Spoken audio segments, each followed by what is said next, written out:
Hey everybody, so I'm back with another video. As everyone knows, 2020 has not really worked out as anyone planned.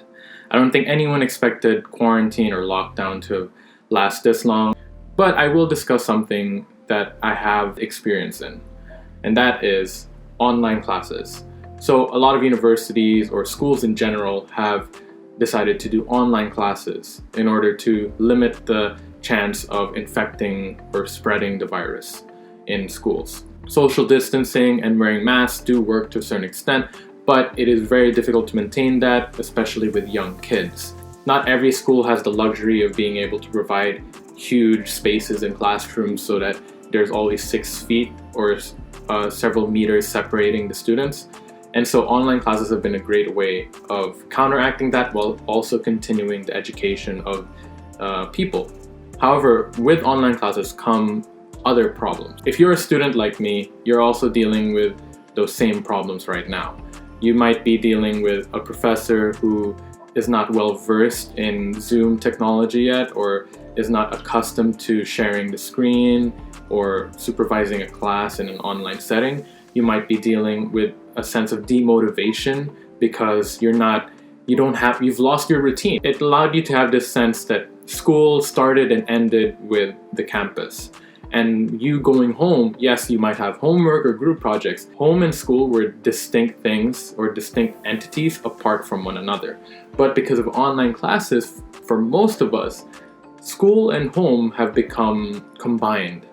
Now, earlier I said that I have some experience in that. And that's true. I was homeschooled for 7.5 years, actually. I was homeschooled from the 3rd grade until my first year in high school. Reasons and experiences may vary, but the reason why I was homeschooled was because I lived in Bosnia where there weren't many English-speaking schools available, and homeschooling seemed like the best option. Now, my parents decided to choose this online homeschool program from Pensacola, Florida, and I guess I'll add a link to that in case anyone's interested. But this was my normal. That was what I grew accustomed to. At first it started with DVD or like CDs, and I would play that, and then I would have these worksheets that I would do in my own time or in conjunction with the class. And then later on, as technology progressed, it evolved into online classes.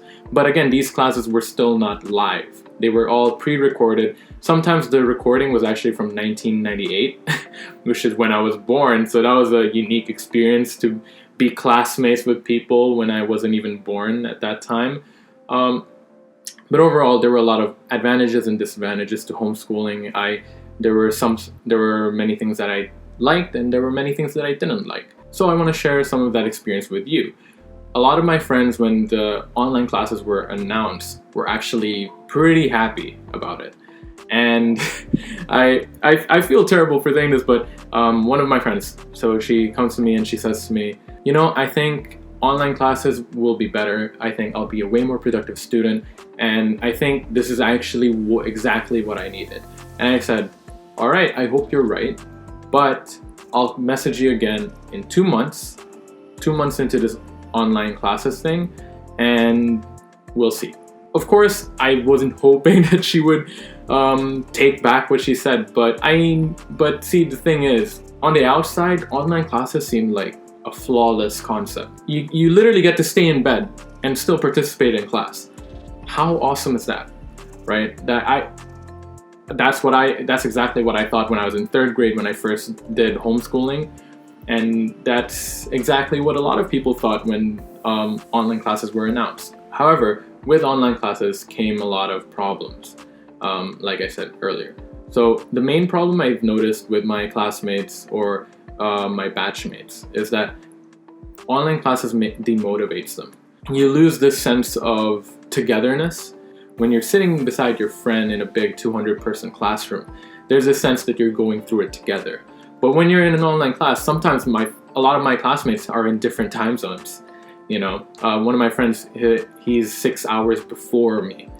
So he's going through a completely different experience than I am, and we went from being able to sit beside each other in class all the time to basically just talking in chat every now and then. I understand if you're demotivated. In fact, I really sympathize because I went through those exact same things when I was first homeschooled.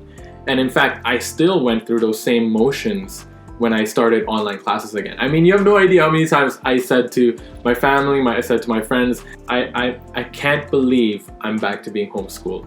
I was really reluctant to start online classes again, but at the end of the day, I just had to deal with it, just like everyone else had to deal with it.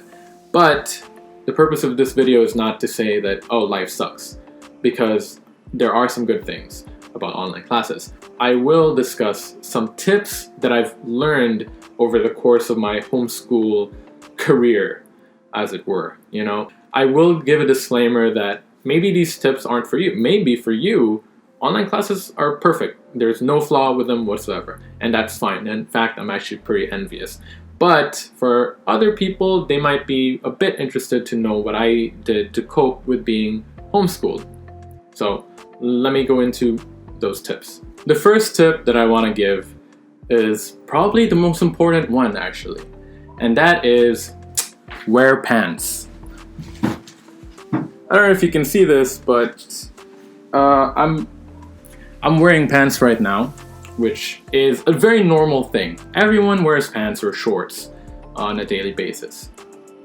Or do they? I've noticed with a lot of my friends, and I will admit I'm definitely not innocent here. But since online classes have started, a lot of us just attend them while wearing our pajamas or wearing our underwear. Because why bother, right? Like, our camera is off, no one's gonna know, I wanna stay comfortable, I wanna stay in bed because I'm gonna take a nap right after this class. So why bother getting dressed? Why bother taking a shower right before the class starts? And the thing is, I completely agree. Like, why bother? Like, it's really hassle because I'm not leaving my room for this class. I'm not leaving my house.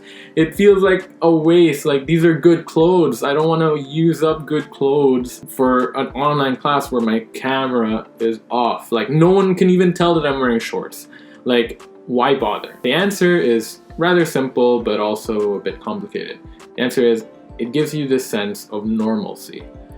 Like, a lot of us are adapting to this new normal, right? And for most of us, a lot of things have changed because of the online classes. Everything that felt normal has been changed. The status quo is different and maybe forever. But something as simple as wearing pants, however, can give you a bit of that normalcy. Like, in the previous semester, I would often wake up, read a book for 30 minutes to an hour because that's part of my routine. And then I would take a shower, eat breakfast, and then head for the bus. I had this set routine where I would leave my apartment 10 minutes before my bus was actually scheduled to arrive. And my roommate always called me a psychopath because the bus stop is right in front of our apartment. And it's pretty crazy to leave 10 minutes in advance. But it was part of my routine. When the pandemic began and this online classes thing started, I lost that routine. I lost something that I was really, really accustomed to. And to be honest, I wasn't comfortable with that. Like, I felt like a valuable part of my day was lost. And as a result, I decided to still keep it. You know, the thing is, I don't always do it. My time zone has a 1-hour time difference with my actual university. So for an 8 a.m. class, I have to wake up at 7 a.m. And I admit, when I've pulled an all-nighter, or if I've stayed up late watching Netflix, as always, I don't feel like doing that. And I don't always do that. But as much as possible, I do force myself to just treat this as if I'm about to go out. I act as if, like, yeah, I'm gonna wake up, take a shower, get dressed, and get ready to go to school. Even though my school is right beside my bed now. This tip, put on pants, can also be considered get a routine. We like to think that we're a bit unpredictable because as humans, it seems kind of boring to have a routine. But at the end of the day, we actually all do have a routine, especially when we have classes. With online classes, it's still a routine to attend the class, but because there are fewer steps leading up to it, it feels more and more like just this simple thing where you press a button and then your obligation or your responsibility is done. And you check out because you're no longer feeling engaged. You didn't have to work hard on this. This didn't feel like an actual routine. It felt just like turning on your laptop. Some people, they even just use their cell phone, and that's fine, but it also means that this disconnection from the class is intensified as a result. So tip number 1, get a routine. And my recommendation for that routine is put on pants. Tip number 2 is get a hobby. Early on in the pandemic, when online classes were first announced, I saw a lot of people post on Facebook saying like, oh, stop complaining about being under lockdown. You know, like it could be so much worse. You could have the virus. Or they were saying, oh, you know, you should be productive. You should learn a new language during this time. You should study. You should learn more. You should be a better person. You should improve yourself. And to that, I say, I think learning a language under lockdown would be awesome. I think that would be a fantastic thing to do. And I really admire anyone who can manage to do that.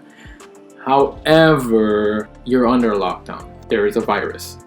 People you know may be affected. You may be affected by it. Sometimes it's okay to just let yourself be. Sometimes it's okay to let yourself do something fun. So that's why my suggestion here is to get a hobby. That might seem like the same exact thing, because like, what if learning a language is my hobby? That's all right. That's a perfectly fine hobby. I would want that hobby as well. But I say hobby because hobbies imply that it's something you do for fun. And a lot of these self-improvement advice is just not something you would do for fun. And I think that's the key aspect here. Earlier I mentioned normalcy being important, but I think having fun is also very important. And a hobby is a great way to do that. The lockdown in my area is one of the longest around the entire world. So because of that, I could not meet any of my friends. And I still can't, actually. And as a result, I had a lot of free time. And I didn't want to spend it practicing my Japanese. I didn't want to spend it learning a new skill. Instead, I wanted to do something that I would enjoy. And that is this. It's writing a book, it's making a video, it's editing videos, it's writing Facebook posts or Instagram posts. You know, it's playing around. It's my hobby. My hobby is writing or filming. And because of that, it doesn't feel like I'm working. It doesn't feel like I'm being deprived of something. Because of this, I have a new form of engagement that keeps me active. I benefit from this in a lot of ways because I actually get to improve my skills in writing and in filmmaking as a result of this hobby. However, if I didn't enjoy this hobby, then I definitely would not be doing it. Because when I'm feeling demotivated, I'm not going to want to do something that I don't find fun. Especially, so if we take the learning a language example, I find learning a language can sometimes be very, very demoralizing, especially if you don't have a natural aptitude for learning a language. And so giving that suggestion to everybody, or suggesting everybody should use their time in their homes to improve themselves, is a bit inconsiderate, because you don't really know what anyone is going through. In fact, even suggesting that someone finds a hobby might actually be an inconsiderate thing, which is why I'm kind of going back and forth and saying, like, find a hobby or find something fun, or both. Like, I guess it can consider it to be the same thing. Watching TV can be considered a hobby. So that's something to consider. The point is, if you are able to combine it successfully with your studies and your other responsibilities, then you might find that lockdown or online classes have become a bit more tolerable. You may have lost a lot of the social interaction that you used to get, but by finding something you like to do for fun, then maybe that compensates for it a little bit. It won't completely replace it, I'm not saying that, but it will help you out a lot as you figure things out for yourself. Or at least I hope so. The last tip that I want to give is really simple, but I think a lot of people lose sight of it. And that's, remember the people. There are a lot of posts on Facebook about proper procedure and how to limit the spread of the virus. And I'm really sick of it. But at the end of the day, I just think about the people.